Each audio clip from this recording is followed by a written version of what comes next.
মামা কালকে তোর বাইকটা দিস তো, এক জায়গায় যাবো। কই যাবি তুই? তোর যাই না লাভ নাই, বাইক দিবি তুই। না রে মামা, বাইক দেওয়া যাবো না, কালকে আমি এক জায়গায় যাবো।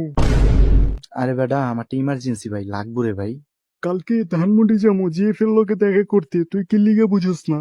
কিরে মামা, আমিও তো ধানমন্ডি যেতাম, তাহলে একসাথেই যাই দুজনের, সমস্যা কি? তুই ধানমন্ডি গিয়ে কি করবি রে? মামা তোর ভাবির বাসা তো ফাঁকা, আমাকে তো বলছে বাসায় যেতে। কি রে ভাই, আমিও তো জিএফের সাথে দেখা করতে যাইতেছি বাসায়। আমার জিএফও তো আমাকে বাসায় ডাকছে। কেমনে ভাই মিলা গেল? ঠিক আছে মামা, ডিল ফাইনাল। আর দুইজনে কালকে একসাথে ধানমন্ডি যাবো, আর তুমি আমাকে ই ব্লক 4 নম্বর লাইনে দিয়ে আসবা, ঠিক আছে? ইবলক 4 নাম্বার লাইনে তুই কি করবি? আমার জিএফ এর বাসাই তো ওই লাইনে। ইমন, 10 নাম্বার ফ্ল্যাট না রাইট? আচ্ছা আবির, আমি 1 থেকে 3 বলার পরে একসাথে দুইজনের জিএফ এর নাম বলবো। 1, 2, 3। সাদিয়া। সাদিয়া। মাইরা ফালাইছে রে